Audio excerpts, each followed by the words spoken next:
வணக்கம். இன்னைக்கு நாம ஒரு பெரிய கேள்விய கையில எடுக்க போறோம். ஒரே ஒரு உண்மைதான் இருக்கா? இல்ல பல உண்மைகள் இருக்கா?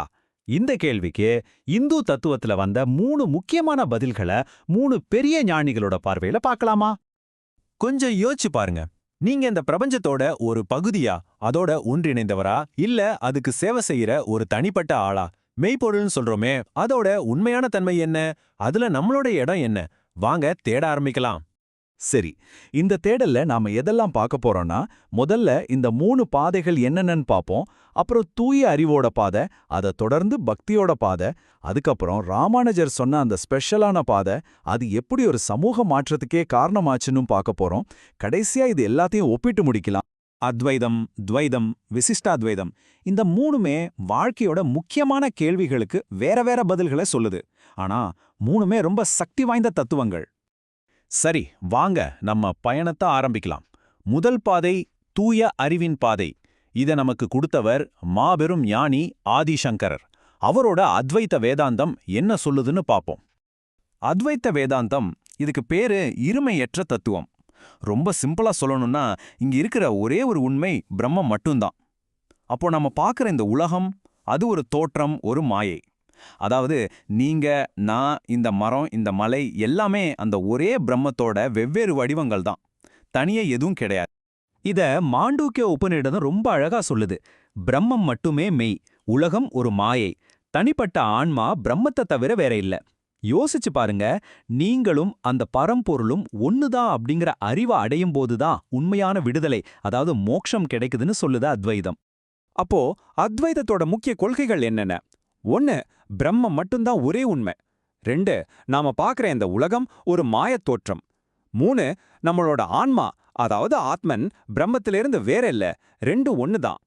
4, இந்த உண்மைய அறிவின் மூலமா, அதாவது ஞான யோகம் மூலமா உணர்றது தான் மோட்சத்துக்கான வழி. சோ இது முழுக்க முழுக்க ஒரு அறிவு சார்ந்த பாதை. சரி, ஒரு பக்கம் எல்லாமே ஒண்ணுதான், அறிவே தெய்வம்னு அத்வைதம் சொல்லுது. ஆனா பல நூற்றாண்டுகளுக்கு அப்புறம் இதுக்கு நேர் எதிரான ஒரு கருத்து வருது. அதுதான் பக்தியின் பாதை. இத சொன்னவர் மத்வாச்சாரியார். அத்வைதத்துக்கும் துவைதத்துக்கும் என்ன வித்தியாசம் பாருங்க. அத்வைதம் எல்லாம் ஒண்ணுன்னு சொல்லுது, துவைதம் எல்லாம் தனித்தனின்னு சொல்லுது. அத்வைதத்துல உலகம் ஒரு மாயை, ஆனா துவைதத்துல உலகம் உண்மையானது. முக்கியமா அத்வைதத்துல ஆன்மா கடவுளோட ஒண்ணு, ஆனா துவைதத்துல ஆன்மா கடவுளிலிருந்து எப்பவுமே வேறானது. அப்படியே தலைகீழ் இல்லையா? துவைத வேதாந்தம், இதுக்கு பேரு இருமை தத்துவம். இது என்ன சொல்லுதுன்னா, கடவுள், நம்ம ஆன்மா, அப்புறம் இந்த உலகம், இந்த மூணுமே தனித்தனி உண்மைகள். ஒண்ணுக்கொன்னு சம்பந்தம் இருக்கலாம், ஆனா எப்பவுமே ஒன்னாக முடியாது. இது நிரந்தரமான ஒரு பிரிவு. அப்போ துவைத்தத்தோட கொள்கைகள் என்ன? கடவுள், அதாவது விஷ்ணு, ஆன்மாக்கள்ல இருந்தும் இந்த உலகத்துல இருந்தும் எப்பவுமே வேறானவர். 2வது, மோட்சம் அடைஞ்ச பிறகும் கூட ஒவ்வொரு ஆன்மாவும் தனித்தன்மையோட தான் இருக்கும். 3வது, விடுதலைக்கான பாதை அறிவில்ல பக்தி, முழுமையான சரணாகதி. 4வது, எல்லாத்துக்கும் மேல கடவுள் இருக்கார். இங்க பாருங்க, கவனம் முழுக்க அறிவுல இருந்து பக்திக்கு மாறுது. இப்போ நமக்கு 2 பெரிய கருத்துக்கள் இருக்கு. ஒன்னு சொல்லுது எல்லாம் ஒண்ணு, இன்னொன்னு சொல்லுது எல்லாம் தனித்தனி. இது ரெண்டுக்கும் நடுவுல ஒரு பாலம் அமைக்க முடியுமா? இந்த 2 கருத்துக்களையும் இணைக்க முடியுமா? இங்கதான் நம்மளோட 3வது ஞானி வராரு. அவர்தான் ராமானுஜர். தமிழ்நாட்டுல ஸ்ரீபெரும்புதூர்ல பிறந்தவர். ஆதிசங்கரோட அத்வைத கருத்துக்கள்ல அவருக்கு உடன்பாடில்ல. ஸ்ரீரங்க மடத்தோட தலைவராகி ஸ்ரீபாஷ்யம் மாதிரி முக்கியமான நூல்களை எழுதி ஒரு புது தத்துவத்தை உருவாக்குறார். ஆச்சரியமான விஷயம் என்னன்னா, அவர் 120 வருஷம் வாழ்ந்திருக்கார்.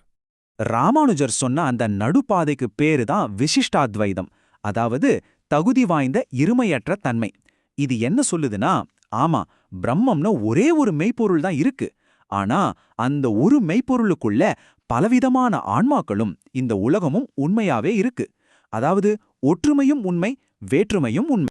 இத புரிய வைக்க அவர் தத்துவ திரயம்னு 3 உண்மையான விஷயங்களை சொல்றாரு. ஒண்ணே ஈஸ்வரன், அதாவது கடவுள், அவர்தான் இந்த பிரபஞ்சத்தோட ஆன்மா. 2வது சித், அதாவது நம்மள மாதிரி உணர்வுள்ள தனிப்பட்ட ஆன்மாக்கள். 3வது அசித், அதாவது உணர்வற்ற ஜட பொருட்கள். இந்த 3மே உண்மை, 3மே நிரந்தரமானது. சரி, இந்த 3 தனித்தனியா இருந்தாலும் எப்படி ஒன்னா இருக்கு? இங்கதான் ராமானுஜரோட புத்திசாலித்தனம் வெளிப்படுது. அவர் ஷரீர ஷரீரி பாவம்னு ஒரு கான்செப்ட் சொல்றார். அதாவது உடல் ஆன்மா உறவு. நம்ம ஆன்மாக்களும் இந்த ஜட உலகமும் சேர்ந்து கடவுளோட உடல் மாதிரி. கடவுள் அந்த உடலுக்குள்ள இருக்கிற ஆன்மா மாதிரி. இன்னும் சிம்பிளா சொல்லணும்னா, எப்படி உங்க ஆன்மா உங்க உடலை கட்டுப்படுத்துதோ அதே மாதிரி கடவுள் தான் இந்த முழு பிரபஞ்சத்தையும் உள்ள இருந்து இயக்குறார். நம்ம எல்லாரும் அவரை சார்ந்துதான் இருக்கோம். பாத்தீங்களா எப்படி ஒற்றுமையும் வேற்றுமையும் ஒரே இடத்துல உண்மையா இருக்குன்னு? ஒரே கடவுள், ஆனா அவருக்குள்ள இருக்கிற நாமளும் இந்த உலகமும் தனித்தனியா ஆனா உண்மையா இருக்கும். ராமானுஜரோட சிந்தனை வெறும் தத்துவத்தோட நின்னுடல, அது ஒரு பெரிய சமூக புரட்சிக்கே காரணமா இருந்துச்சு. அருவமான கருத்துகள் எப்படி ஒரு சமூகத்தை மாத்துச்சுன்னு இப்ப பார்க்கலாம். அவரோட கருணைக்கு இந்த ஒரு சம்பவம் போதும்.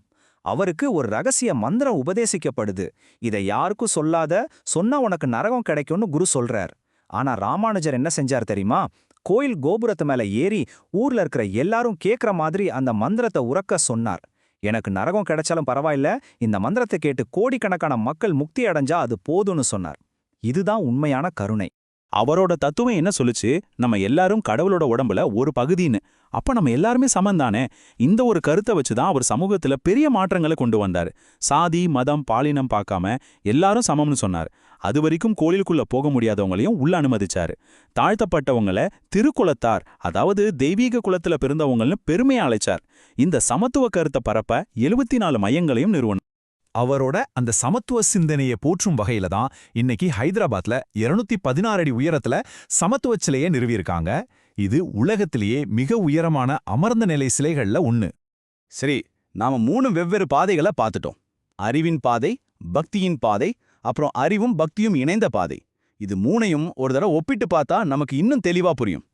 இந்த அட்டவணைய பாருங்க. கடவுளோட இயல்பு, உலகம் பற்றிய பார்வை, ஆன்மாவோட நிலை, விடுதலைக்கான பாதை. இது எல்லாத்துலயும் 3 தத்துவங்களும் எப்படி வேறுபடுதுன்னு தெளிவா புரியுது. அத்வைதத்துல கடவுளுக்கு உருவம் இல்ல, அவர்தான் ஒரே மெய்ப்பொருள். துவைதத்துல கடவுள் தனிப்பட்டவர், நிரந்தரமா வேறானவர். விசிஷ்ட அத்வைதத்துல அவர்தான் எல்லாத்துக்கும் ஆன்மா. அதே மாதிரி விடுதலைக்கான பாதையும் மாறுபடுது. அத்வைதத்துக்கு அறிவு, துவைதத்துக்கு பக்தி, விசிஷ்ட அத்வைதத்துக்கு அறிவோட வழிகாட்டுதல்ல போற பக்தி. ரொம்ப சுவாரஸ்யமா இருக்கு இல்லையா? தூய அறிவு, முழுமையான பக்தி, அப்புறம் இது ரெண்டையும் சமநிலைப்படுத்துற ஒரு பாதை. இந்த 3 தத்துவங்களும் இன்னைக்கும் நமக்கு ரொம்ப பொருத்தமானதா இருக்கு. ஏன்னா அது நம்மள ஒரு கேள்வி கேட்க வைக்குது. நம்மளோட சொந்த வாழ்க்கையில அறிவையும் நம்பிக்கையையும் நம்ம செய்யற செயலையும் எப்படி சமநிலைப்படுத்துறோம்? நீங்க எந்த பாதையில பயணிக்கிறீங்கன்னு யோசிச்சு பாருங்க. நன்றி.